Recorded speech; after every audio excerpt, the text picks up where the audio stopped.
baddies, what's up? It's me, Joshi, and welcome back to my channel. So today's video is going to be very exciting because I spent 72 hours or 48 hours, no, 72 hours with someone so ugly, someone so ungrateful, someone who messed me up, someone who shall not be named because his name is as ugly as him, in a very luxurious yet affordable Airbnb in Parañaque. And if you guys want to find out where this Airbnb is, you better keep on watching. So yeah, without further ado, let's get on to the video. Hey guys, so we are now on our way to that Airbnb that we just booked. We're so excited kasi ang ganda ng aesthetic ng place and sobrang mura niya lang. Parang nasa 2,000 lang ata siya per night. Walang ingay. If you guys wanna check their IG, Harong B&B. Sobrang nice ng owners nila. Friends ko yung mga owners nito. Naka-work ko sila before sa isang commercial. Grabe, sobrang mura ng Airbnb nila. Parang 2,300 a night. So I'm so excited to stay there for like 2 nights. Ano lang? Staycation getaway, if you know what I mean. I will see you guys there. Sa may Parañaque pala siya, sa may Azure. So let's go!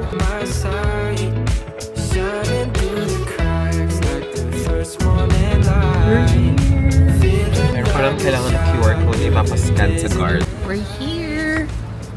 Check-in lang kami. Thank you po. Check-in kami. Hello po. Parating na lang po ako ng ID. ID. Sabi nila. Ooh, cool. So self-check-in lang kami.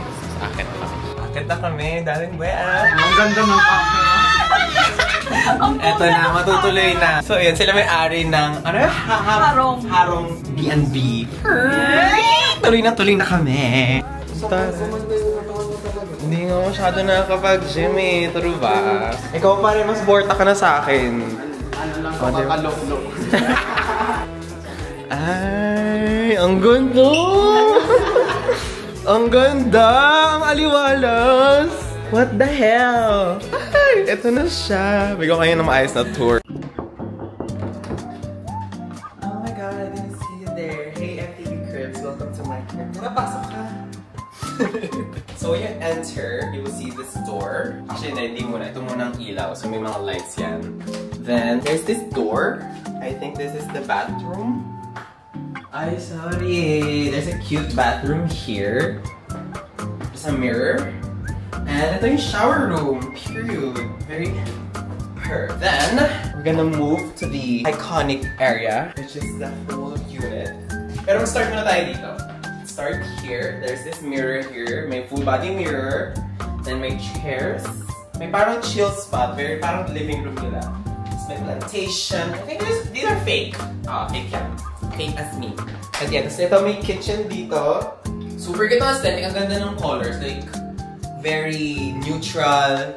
Actually, sila lang gumawa nito lahat. Like si Wea, tsaka lang si Dad. Like sila lang gumawa nito. So meron dito extra stereos. Pag gusto mo mag-cook, may induction cooker. Then may mga ganyan. May kettle, may heater, may stuff for cooking. Pwede pa lang mag-cook dito, by the way. Wag lang super odor na food. Kasi mga very light food chinese lang. Tapos may sink. At meron ding microwave and may small ref. Ay! We're stocked. Pero hindi siya libre. Tapos meron yung cabinet for like the other stuff for kitchen, like glass, plates. Oh, sorry, meron rice cooker sila. Kompleto sila here. Meron yung other stuff here. Lapit ka. Cute. O, di ba may snacks? Hindi yan libre. Babayaran niya yan. Tapos meron ding spoon and fork and other stuff. In fairness, maayos sila dito. Perfect sila dito. Then, merong small table here for 2. Super cute lang, diba? Sobrang na-maximize nila yung space dito. Sobrang perfect. Tapos may ilaw. Then, the bedroom. Meron palang parang divider dito. Yan. For like privacy, kahit hindi talaga privacy. But yeah, this is the bedroom. Super cute ng place. Ang galing nila. Sobrang creative nila. So, merong bed, merong kasamang kit dito, o, diba? May towel na, hindi nyo kailangan magdala ng towels, may toothbrush ata. Then, may bedside tables dyan. Super cute. Sobrang ganda ng aesthetic in fairness. Parang very getaway talaga. Tapos, merong cabinet! Oh, sorry, may extra mattress. Perfect! And then, there's this, television. At may Wi-Fi. Diba? Tapos may table, May aircon, so hindi nyo kailangan mag-worry kung may hinihinang kayo. Then, there's this very cute balcony. Naulan lang ngayon, so I'm so sorry. Tara. O diba parang may breakfast nook ata dito, I don't know. Then there's this view. Super cute. You can see the pool, the club, yung club ni Paris Hilton. Tapos there's this man-made beach. Ayan siya, super cute. Alam, meron din palang pool pa dito. Ang dami. Tapos may court, in fairness. Kasi ito yung mga ibang building ng Azure. Ibang building yan. Super cute. Yeah, tara. So yeah, you can check Harong B&B on Instagram and you can avail this for only 2,300 pesos a night. So sobrang perfect. But yeah, anyway, we're just gonna chill. We're just gonna enjoy our time here. So yeah, we're just gonna settle in. Probably watch some Netflix or YouTube. But yeah, I'll update you guys later. Kasi antokin pa kami. Okay, nagugutom ako. I'm gonna buy some food. In fairness, ang bango ng pillows nila dito ha. It's giving hotel vibes. Like,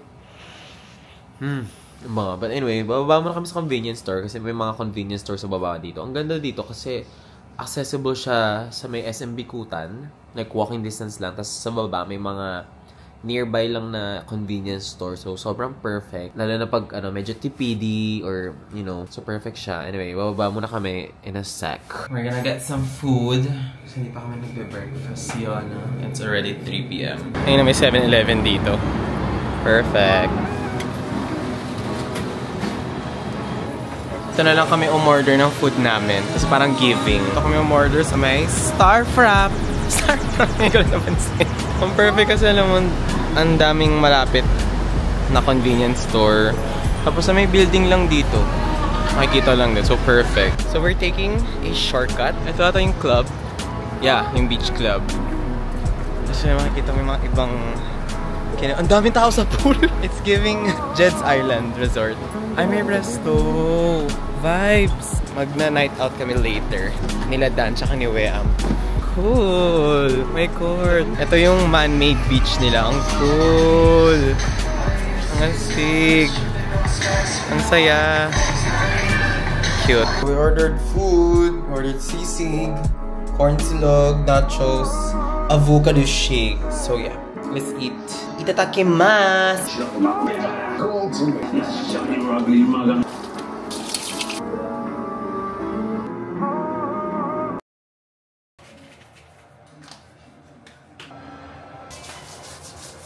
Face, ring, staircase, shut the gallery, get you started.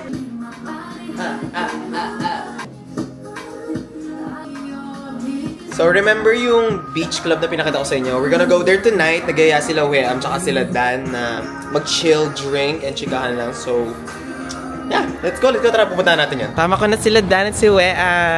Hala, bless kayo. Yay! Inom kami mamaya. Period. On a Wednesday. Kain muna kayo. Ano susunod sa A? B. Taga saan ka ulit, Dan? Bicol. Shut up. Huwag mo alisin yun. Gusto mo yung wala ka na na-video kasi. Okay lang. Wala, ang daming food. Thank you, Dan and Weam. Kain kayo, tangina mo. Ayan yung wave pool. So, pupunta na kami sa bar. Ito yung bar. Yay! Dito na lang kami sa house. Nagsara na yung bar. Cheers! Ayan. Cheers. So, meron silang basket of games. Sobrang may karaoke. Super cute. May color game pa nga. Sugal nga.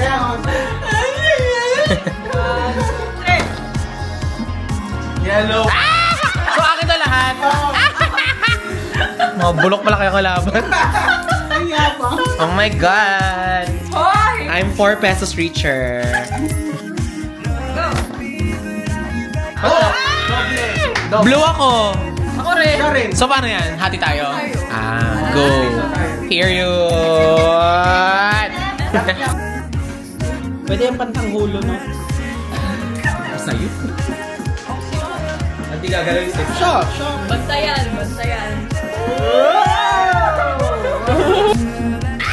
Malaw. Yan. Ako sunod. Hey. What's up, my Jenga? Okay, Jenga! Itsura mo ngayon. Parang natatayo siya. Oh. No! Eh.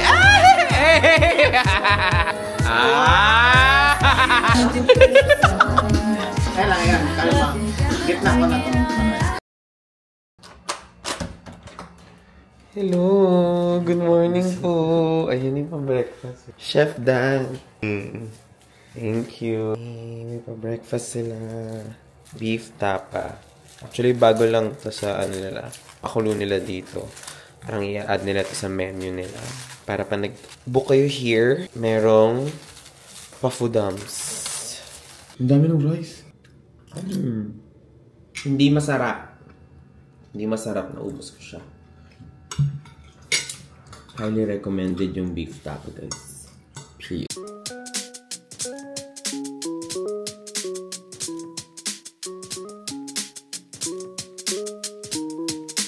Crown, that's a jam. That's a jam.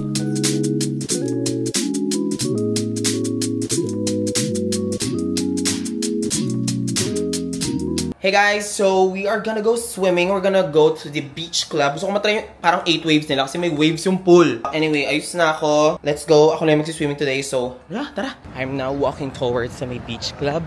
Ay wait, mali to. Mali, ang tanga ko. Dead end yan. Ala, natanga na ako.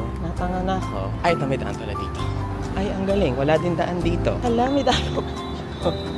Ang tanga naman. Wait nga lang. Parang bobo, naliligaw na ako. May kids area. Cute. Asan na sila, Weam? Ayun, hindi sila makita. Kita tayo sa... Okay, go. See you there. Ito na. Kita ko na sila. Pahirapan naman makita itong mga to. Wala ko slipper. Ito siya. Dito tayo sa kids area. Oh my God. Nakashoes ako.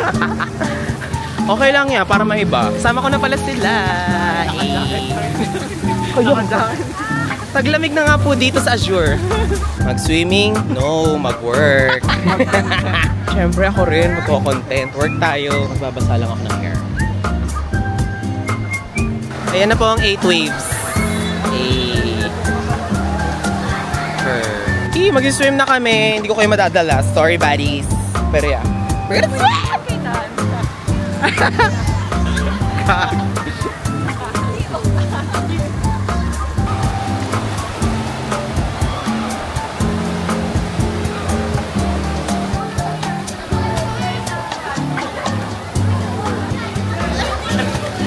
POV naman ang papakain ng isda.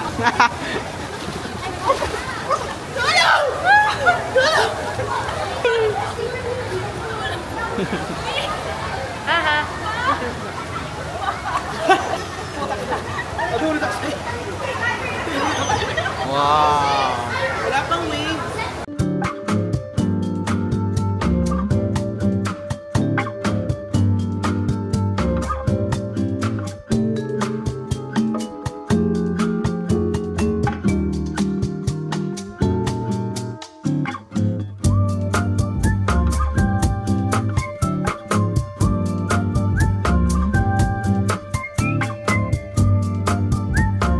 So ako muna dito mag-isa. Dahil iniwan ko sila. I'm packing my stuff right now. I'm just fixing lang yung bag ko. Overall review ko dito sa may Harong Airbnb. It's like super perfect. Sobrang, guys, the owners, si Dan and si Weam, they are like the nicest people you will ever meet. I swear, like, pwede kayong makipagbardagulan sa kanila. Hindi sila yung sobrang bait na bait. Hindi ko naman sinasabing masama sila, pero alam mo yun, like, meron silang spice. You know what I mean? This is worth booking kasi malapit din siya sa airport. Yung food, yung amenities, sobrang perfect. Yung sobrang feel at home. Hindi siya nakaka-intimidate tirhan for like a few days. Your guys are gonna enjoy it. Sobrang mura pa per night. May mga malalapit na convenience store. So, sobrang chill talaga. Perfect itong place ito. I swear, sobrang hindi masasayang yung mga binayad nyo. Kung bet nyo din mag-honeymoon dito, why not? Perfect naman. Hindi naman maririnig sa mga kabilang walls. Sobrang worth it dito. Ilang beses ko na sinabi, sobrang worth it. I am checking out now. Medyo nakat ng short yung stay ko dito. But anyway, I hope you guys enjoyed. Oh my god, ang gulo ng hair ko. I hope you guys enjoyed this vlog, this staycation vlog. But I love you guys so much. I love you, Batty, so much. Everything happens for a reason. I love you all so much. And yeah, take care always. I will see you guys in my next vlog. Bye. Pieces. Deuces.